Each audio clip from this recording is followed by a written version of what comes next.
with the best of hip-hop and R&B, old school to school. As usual, it's from your boy Tarek, here goes sledding. Tarek for the Tarek Show, you already know, vous l'avez deviné. Donc Tay le Tay, Mr. Paco Breeze, Yoff is in the building international, donc SN 221, en exclusivité dans le Tarek Show à partir de 20h. Mais en attendant, on va découvrir donc toutes les facettes extraordinaires, toutes ces couleurs hein, de cet artiste à plusieurs rythmes, plusieurs flows. Hein, et plusieurs bonnes choses. C'est à partir de 20h, il y a des khar, et sans venir mon parrainage, il y a des khar. Mr. Paco Breeze, Faucha! Hein? On va laisser une note. Come hey! Hey, let's go!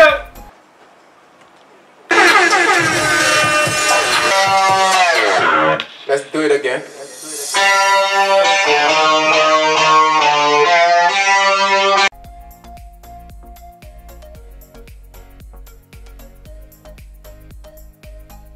Présentez-vous. Salam alaikum, maa ngi nuyu ñëpp seen tur ak seen sant Tarek for the Tarek Show, you already know, animateur producteur de culture urbaine. D'accord. Comment ça a débuté, sa amour pour radio, itinéraire bi nga jël ba yegg si radio ndax passion la woon wala. Alors mener radio animation dem ci dugg d'abord par intérêt, c'est-à-dire que man rappeur la woon, ensuite rap bi doxul. Je me suis converti en producteur, des producteurs son. Boobu tamit jamono yooyu tamit doxul. Ma am occasion mun a animer fi nga xamante ni mooy radio nostalgie foofu la dooree donc ñoom dañoo soxla woon koo xamante ni parce que jamono yooyu ku ko jin muy jugee radio nostalgie pour dem sanc Zik FM mu yóbbaale staff bu bëri. Nostalgie tamit manqué ay éléments ñu soxla ay éléments donc ma am sama cousin bu nekkoon foofu Maxime Sène ci la jokkoo ak moom mu ne ma oui yow jamono yooyu Lénine lañ ma doon wooye quoi parce que rappeur la woon ñun ma yow dégg nga anglais te yaa ngi ci hip hop bi donc war nga mën a ñëw nga assister gars yi ci Jukebox International ma ñëw fekk fa Big John moo ma recruté ma nekk en stage ak ki nga xamante ne mooy Exadex donc ñuy co-animé Jukebox International. Donc noonu laa duggee ci li nga xamante ni mooy rajo parce que pas animation mais rajo quoi parce que bu ñu nekkee nostalgie rajo la ñuy jàngal quoi pas juste animation. C'était en quelle année? En 2007 waaw. Donc de 2007 à 2021 li fi jot a xew bëri na. waaw nan nga def ba amour bi ñëw quoi comment c'était? Bon amour bi mun naa ne première fois bu muy animé fii Sénégal parce que amoon naa occasion animé fu ma nekkoon Kenya parce que foofu laa màggee mais ci rajo mais c'était plus de l'animation DJ mais bu ma ñëwee fii Sénégal ci laa def animation boo xamante ni mooy avec la voix en tant qu'animateur. Amour bi c'est normal hein, parce que amour musique bi donc li nga xamante ni mooy donc animation c'est juste benn genre prolongement la ci li nga xamante ni mooy rap. wala mooy mode d'expression la ba pare da ci boole benn côté commercial parce que boo nekkee animateur non seulement da ngay divertir mais en même temps tamit dafa am benn message booy jàllale mais aussi dafa am benn volet commercial boo xamante ni da ci bokk lu bëri loo xamante ni koy éviter lu bëri loo xamante ay termes yi ngay utiliser tamit ci li nga xamante ni mooy parce que nekkul juste donner l'information mais communiquer la donc même c'est vrai que ñun dañu former à travers la radio c'est différent de la télévision parce que la télévision c'est l'image ak le son alors que radio bi voix kese la son kese la donc à travers ce voix ngay xool nan ngay mën a moduler def ay modules yoo xamante ni nit ñi di mën a di imaginer ay images man ñu bëri bu njëkk ba buñ mi doon fekk radio nostalgie dañoo jàpp ni peut-être nit ku xees la wala xama tubaab la parce que nu may waxee ak waaw muy noonu donc passion bi foofu la jógee ma nekkoon ci musique léegi prolongement bi ci rajo bi mais def naa rajo yu bëri def naa Dunia rajo Dunia def naa Africa 7 rajo ak télé ak yenn sax yu ma fàtte donc loolu la daal. mën nañu briefer mën nañu mosal tuuti si Kenya parce que nee nga bëgg a jóge. waaw Kenya foofu laa màggee ah. wala comment ça. non dama juddoo fii Sénégal 2 mois après ma dem Kenya. donc mun naa ne waaw non sama papa ak sama yaay yëpp ay sénégalais lañ sama yaay d'origine Mauritanie la mais fii la nekkoon Kébémer donc mun naa ne sénégalais la te fii laa juddoo Ngaye Mékhé donc Thiès donc man sénégalais la waaye Kenya la nekkoon ba 2003 donc bu ma juddoo dem foofu laa jànge école française laa nekkoon ba dem ba am bac ma doog a dellu si fii bu ma ñëwee tamit paa bi inscrire ma université Cheikh Anta Diop xam nga ma nekk si en même temps nekk ci rap bi voilà en gros loolu la daal. en France ban année nga dem Kenya ban année nga juddu. ban année laa juddu loolu wóor na yàgg na daal en tout cas daal mën naa ne 93 daal laa dugg ci musique commencé di rap quoi man ak sama grand frère ak sama grande sœur Oumy ak Banda ñoom maanaam c'était un peu comme les Fujis à l'époque donc noonu laa duggee ci rap bi ah sama grand frère moo doon jël Praswell man ma jël Wyclef sama grande sœur bi Oumy moom mu jël Lauryn Hill noonu daal laa duggee ci rap daal jamono Hit 'em Up xam nga Pac Biggie jamono yooyu la daal waaw. mais bi nga nekkee Kenya nekk doon jàng et tout lan nga doon rêve nekk. bon man nag bon mën naa ne bu ma nekkee xale nag ambition bi c'était d'être architecte parce que dama yàgg di bëgg di dessiner ak tamit bon xamoon naa ni tamit technicien la parce que bëggoon naa di loolu moom ci suñu papa lañ ko doon que ça soit man ak samay frères ñun moom ay technicien lañ parce que suñu papa tout le temps da doon bëgg di manipuler ay affaire donc ñaari côté yooyu waaye bon mën naa ne passion musique mën naa ne peut-être mën naa ne alhamdulilah le fait que tamit sama papa daf ñu préparer xam nga man bu ma ñëwee fii suñ kër laa nekkoon xam nga ma nekk en famille xam nga munoo am woon pression carrément pour forcément foog ma liggéey pour mën a tëdd donc comme que paa bi tamit dafa préparé woon loolu man tamit amoon naa occasion mën a topp si li nga xam te ne mooy sama passion ma nekk fii Sénégal tamit am ay avantage macha allah yu bëri mooy le fait may làkk anglais te la xam internet ah nekk tamit ci musique ñu mën ma ci ràññee parce que bu ma nekkee Kenya am na ay artistes yu mag yu mel ni comme ñoom PBS di Diawadi bu ñu ñëwee fële ñu leen doon dalal Youssou Ndour bu mu doon ñëw fële Sénégal bon sama yaay gars yi ñoo ko doon dalal parce que paa bi tamit bon amul moom comme que yàggoon na foofu am na lu bëri loo xamante ni moom ci loxoom lañ ko doon teg donc mun naa ne vraiment sama côté sama famille daal ñoom maanaam faciliter li nga xamante ni mooy ma mën a dund ci sama passion daal. ok ñu ñëw ci musique bi encore depuis nga commencé daanaka cheminer nga Brooklyn nga donc am na lu la ci mës a métti wala lu tax lu la yokk jom ba nga gën a perfectionné wu parce que fi mu toll nii mën nañu wax kenn mënu la si mbir yi donc fan la mbir yi lu ko déclenché. waaw mën naa ne sant yàlla chaque jour dañuy jàng te tamit comme que tamit am na dafa man lu ma gëm mooy dafa am ay façon nit. dafa am ñoo xamante ni moom jar ñu def effort pour ñu am dara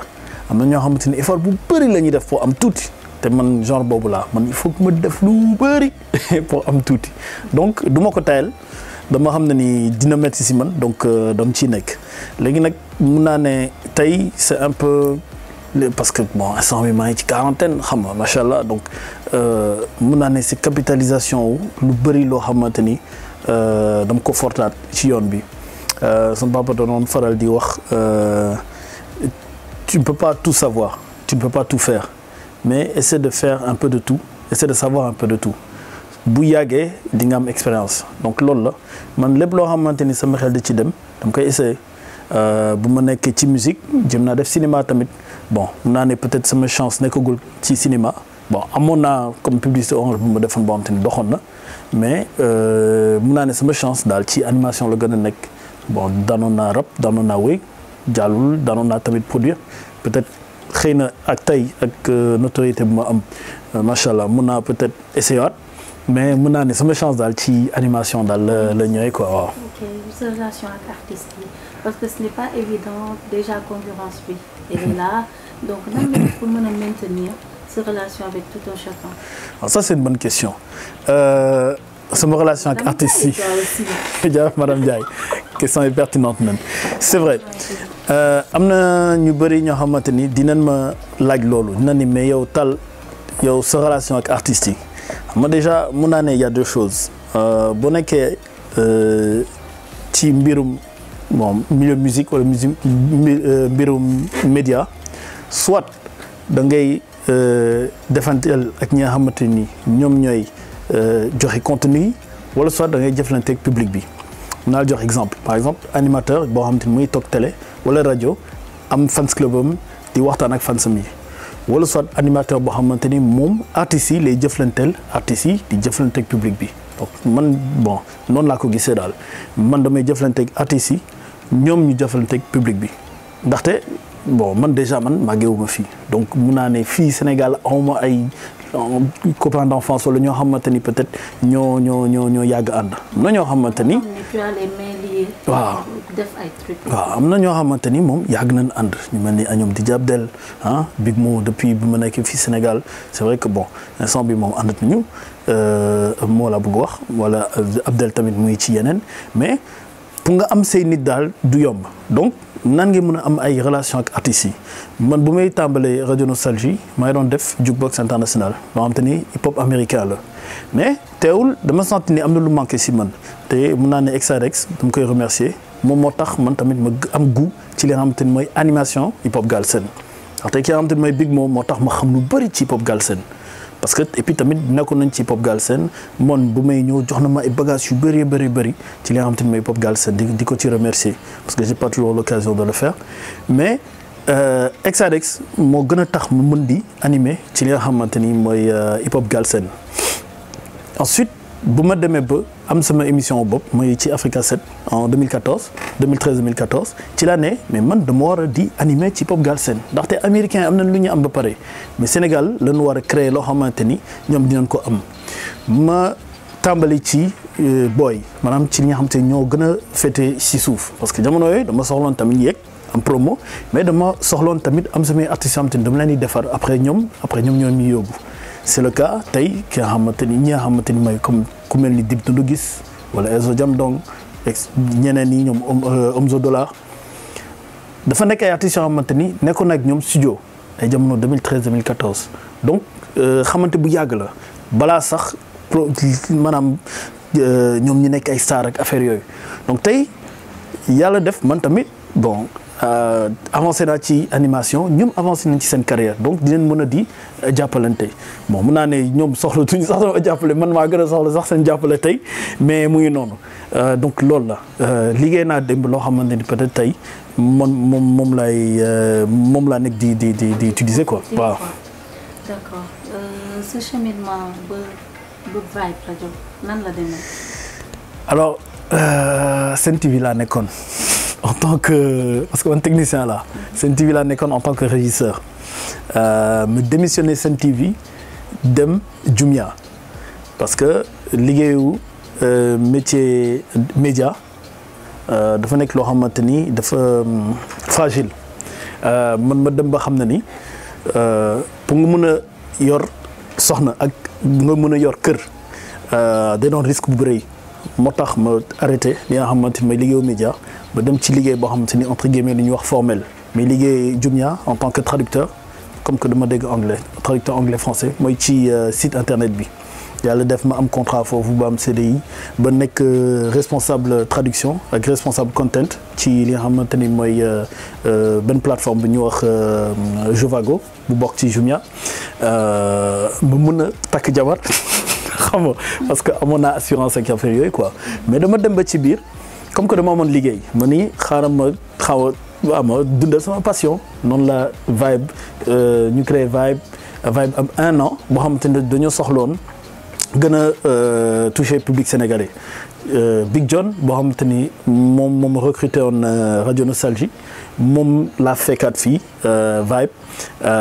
moom bon waxtaan bi moom méttiwul woon daf ma ne ñëwal nga def benn affaire après ñu xool quoi ma ne ko man daal am naa sama liggéey lan laa gën a soxla mooy ma fësal li nga xam te ne mooy hip hop Galsen ma ne ma Aïcha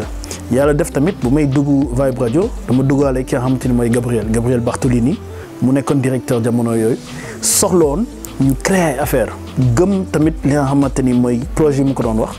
ñu def ko dama ñëwandoo fii Vibe ak 3 projets Taal Rek Show Taal Sa Koñ ak le nouveau son mu nekk compétition de musique waa ji tamit accompagné ma ci yooyu bon di ko remercier aussi tamit ki nga xamante ni mooy Gabriel nekkatul fii Vibe mais vraiment mu gëm vraiment man sama ambition te loolu moo tax tey vraiment lii lépp am quoi donc c'est ça. concours bi nga xamante ne moom nga doon def Taal Rek Show mën nga si revenir. donc concours bi muy tudd le nouveau son mu nekk tamit li nga xamante ni mooy le slogan Vibe LNS tamit Hélène moo nekkoon samay initial bu may rap donc affaire yi coïncider quoi ma def ko le nouveau son mooy son suba parce que tey mën nañu di animer ñu am son tey du ñu saytu li nga xamante ne mooy musique u suba loolu dafa bokk ci objectif ki nga xamante ne mooy animateur bi dafa war a saytu lan mooy ñëw suba préparer ko concours bi mu nekk concours bu hybride parce que dafa amoon gagnant chant ak rap ñu def ci 3 éditions 4e édition bi tamit àggul parce que ku ma doon lim sànq ki nga xamante ne mooy Gabriel Bartolini ci diggante bi dafa dem nekkatul woon directeur te ñoo sumbandoo projet bi ñi nga xamante ni ñoom ñoo racheté li nga xamante ne mooy rajo bi parce que rajo bi dafa changé borom ñoom nag bon conditions yi dafa changé donc li nga xamante ni mënoon naa ko def bu njëkk ba dama ko mën a defaat léegi te comme que dañoo nekk ci restructuration donc il faut ma xaar ba ñoom ñu affaire yi daal taxaw daal pour ñu mun ko continuer quoi mais dafa nekkoon expérience bu am solo parce que am na artistes yu bëri yoo xamante ni tey ñu ngi ci scène musicale bi te foofu lañ génnee. sa voyage aux États-Unis lan moo ko waral. waaw voyage bi daal tey dama nekk ci projet boo xamante ni dafa war a di pour mun a suqali ñi nga xamante ni mooy les acteurs de la musique ndaxte en tant qu'animateur tey sama mission divertissement la sama mission apprentissage la mais sama mission tamit pour mu mun a yegg il faut tamit man ma am couverture tey les hommes de médias dañuy dépendre ci li nga xamante ne mooy le code de la presse te ñaari article yu nekk ci code de la presse yoo xamante ni c'est moom lañ jagleel ci animateur médias yi mooy ñun dañu libellé en tant qu'agent programme 1 2 tamit animateurs yi yu nekk ci médias yi ñoom maanaam dañ fi nekk à la merci des opérateurs mais les éditeurs mooy ñi nga xamante ni ñoo yor médias yi donc en tant qu'animateur ñun ñu ngi créer li nga xamante ni mooy de la valeur pour les artistes tey man artiste bu ma invité fii fin du mois Vibe Radio day fay SODAV daf ko reverser artiste bi ay som ñu ngi daw et cetera donc loolu ci wàllum droit d'auteur la mais loolu lépp pour ñu mun ko capitaliser il faut ñu xool nan la ñu mën a organiser suñu bopp donc je le dis de manière ramassée mais loolu lépp moo tax man ma dem États-Unis mun a gëstu jàng parce que copyright ak droit d'auteur dafa nekk loo xamante ni lu différent la ça c'est de 1 2 tamit networking dem xam nan la mën a def pour suñu musique ñu mun ko jaay foofu parce que c'est vrai buñ ko jaayee fii rappeurs yaa ngi toj mais pour ñu mun ko jaay fële il faut ñu dem ba foofu ñoom ñu wax ñu ñoom lan lañ soxla carrément pour ñu mun a xam te à ma grande surprise bu ma demee foofu dañ ma ni dëppal parce que américains yi bu ñu bëggee musique bu neex tey Afrique la ñuy ñëw Sénégal la ñuy ñëw dugg ci benn hôtel Sali enregistré benn flûte wala kii gis nañ ko ci Black Panther bi ma dem ba xam ne ni yëf yi fii la moo tax ñuy créer benn mouvement bu tudd rap ak mbalax yoo xamante ni mooy suñu moomeel et cetera donc yooyu yëpp boo ko boolee loolu moo waral ma dem États-Unis après tamit génn parce que gëjoon naa génn dem xool foofu tamit xam nga dem fekk fa am na ay artistes yu ma fekk foofu yoo xamante ni ay grand lañ woon fii dem foofu toog dem nemmeeku leen xam nga xool nan la ñu mën a créer ay ponts entre le Sénégal et voilà les autres pays quoi. nan nga gisee sa carrière d'ici 5 ans. bon d'ici 5 ans xam naa ni moom bon lu ma gis daal man gis naa ni daal fii ak 5 ans daal ci sama carrière parce que carrière bëri na de carrière animation wala carrière producteur wala carrière professionnelle xam naa ne daal d'ici 5 ans daal. wàllum droit d'auteur daal bëgg naa ko gën a gëstu xam nan lañ mën a def pour vraiment xeetali parce que le droit d'auteur c'est le salaire de l'artiste du créateur en tout cas donc bu mu ne créateur mu créateur de contenu te vraiment war nañ ko mën a jàppale li nga xamante ni mooy société ñu nekk fii comme lu mel ni SODAV ñu mën leen appuyer pour liggéey bi gën a baax gars yi mën na jot ci li nga xamante ni mooy seen àq ak yelleef liggéey tamit ci li nga xamante ni mooy le statut de l'artiste liggéey tamit ci li nga xamante ni mooy ak yelleef animateurs yi waaw bëgg naa daal en tout cas daal loolu laay souhaité daal mën a liggéey ci chantier yooyu sinon le show continue dinañ gën a yeneen concept yu bees xam nga dinañ gën a liggéey loolu la daal. 2007 ba tey évolution rap bi noo ko gisee parce que man en tant que man li ma gisoon mooy par exemple clip bu nice bu tubaab bu truc Nix laa doon gis mu def ko. waaw Nix waaw mais fu mu toll nii. ñëpp dañuy def clip yoo xam ne boo gisee tu penses que c'est à hauteur de 3 millions wala 10 millions parce que rap bi dañ ko gën a jox akam dafa gën a voilà noo gisee évolution. ah bu njëkk ba booy rappeur lañ doon wax mais léegi rappeur tout court la ñuy wax donc sentir naa ni daal maturité gën na am xeex bu première génération bi defoon deuxième génération bi consolider ko troisième génération bi instant bi mu ci en profite peut-être beneen génération bu ñëwee tamit dina tax yëf yi gën a dox donc loolu la avec des étapes la man na mu ko gis nu mu ko gisee daal par 10 ans par génération laa ko gisee quoi 10-15 ans des générations de 10-15 ans te aujourd'hui ñu ngi ci troisième génération bi xëy na quatrième génération bi dina ñëw indi ay disques d'or loolu la c'est ce qu'on espère en tout cas wàllum clip wàllum image en général am na rappeurs yu bëri yoo xamante ni seen premier clip ah sama caméra ma ko tourné ñu bëri duñ ko xam mais grawul suñu biir la xam nga loolu lépp boo ko gisee daal c'est juste pour yëf yi gën a am niveau yëf yi gën a dox gars yi mun ci am dara daal. ñu desandi foofu noonu ça te fait quoi de voir personne boo xamante ne yow tu sais que tu as nan lañ koy waxatee sax. participer à son essor. voilà tu as mis une pierre à l'édifice je sais pas fii li nga xamante ne mooy carrière am léegi mu nekk koo xamante ne yàlla dimbali ko qu'est-ce que ça te fait. ah loolu dafa neex rek man li ma doon wax mooy nul n'est éternel on n'est que de passage donc boo fi mun a bàyyi dara ba nit ñi mun ko. maanaam mun ci ràññee mun ci gis mun la ci xalaat je pense que loolu mooy tax ñu ñëw man damay faral di wax yàlla daf ñu wàccee fii pour ñu mën a njëriñante donc na nga amal njëriñ nit ñi mun la amal njëriñ boobu mooy maanaam tey nga amal leen njëriñ suba njëriñ boobu mun a njëriñ peut-être say doom wala say sët ah tey maa ngi nii ay anniversaire damay woo gars yi defee leen ay vidéo booy kontaan. pourtant yaa ngi ba tey ci lancé boobu parce que ñu. am na ñu bëri ñoo xamante ne peut-être yaa ngi dimbale te kenn du ko yëg. waaw yaa ngi jàpp bu baax ci liggéey bi parce que déjà Vibe Radio ak fi mu toll macha allah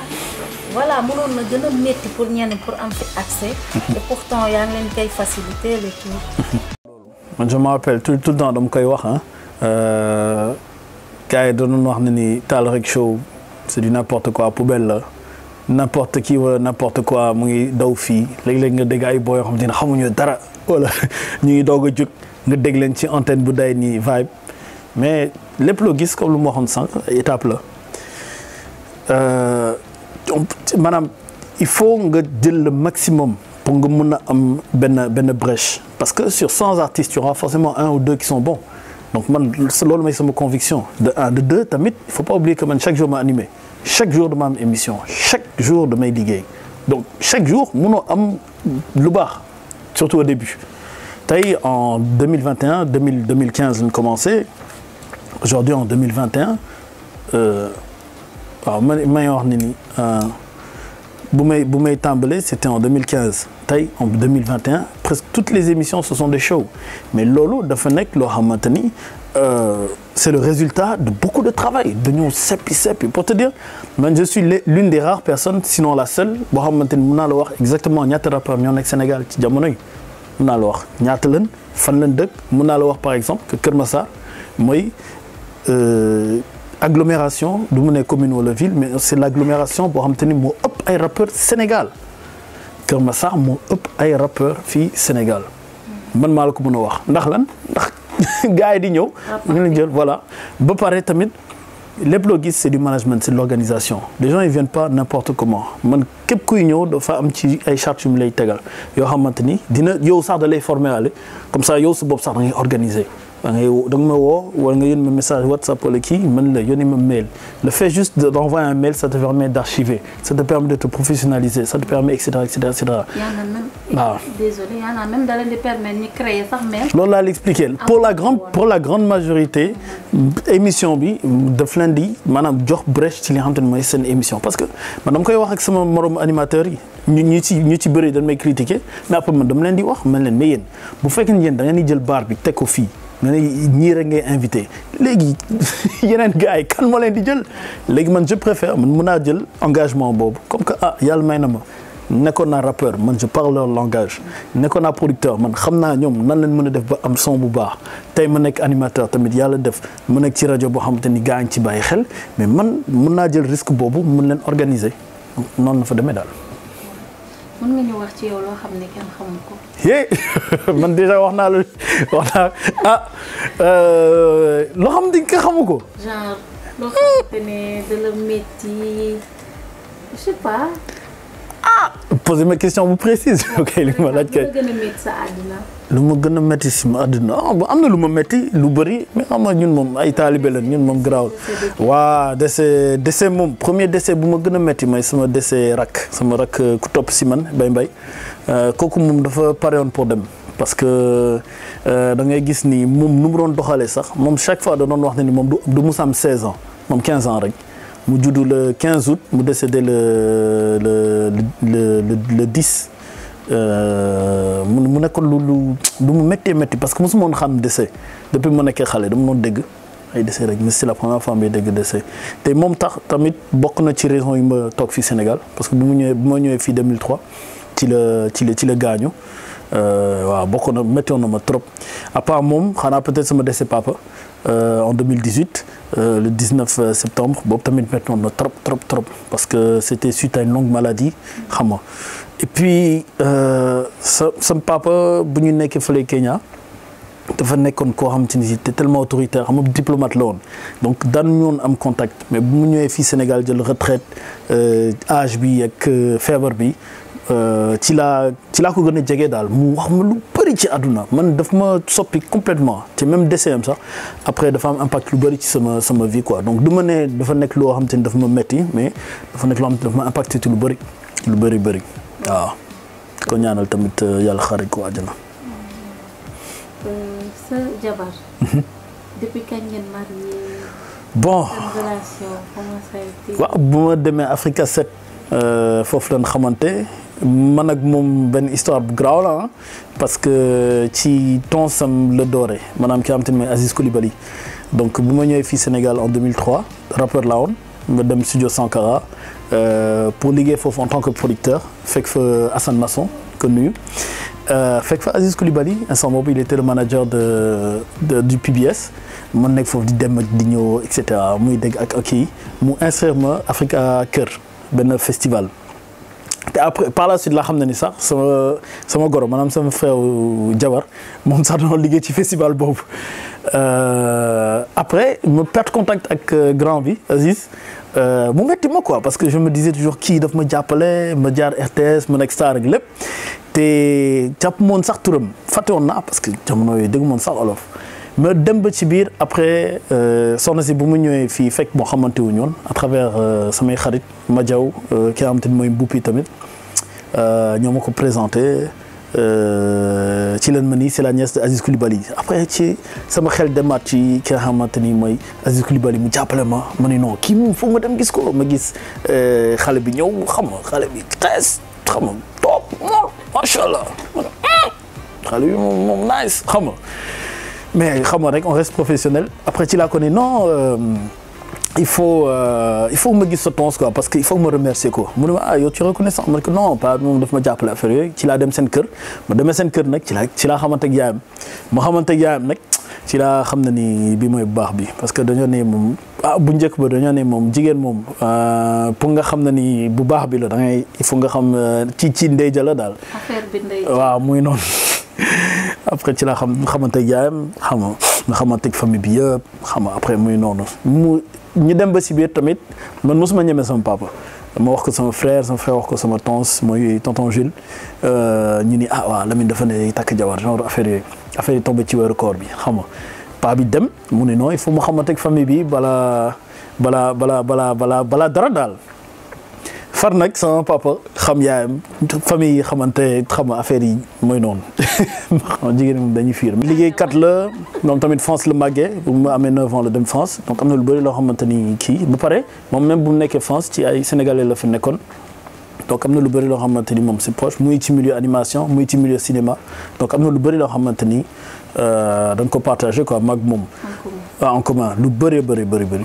donc waaw jàmbaar la moom dëgg yàlla moom. moom jël nañu ñaari doom jigéen yi macha allah donc di ñaan tamit njaboot bi barkeel di ko remercier parce que dafa nekk koo xamante ni moom bu meloon neneen peut-être man tamit du ma mën a mel ni mu mel tey quoi. et puis surtout yaayam moom kenn du moom waaw yaayam moom ku wax ci yaayam macha allah waaw moo téye kër gi moo ñu yor ñun sax moo ñu yor donc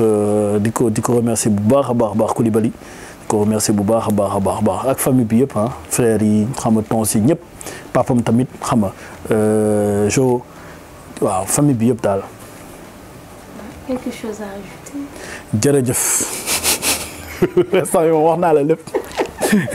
jaajëf.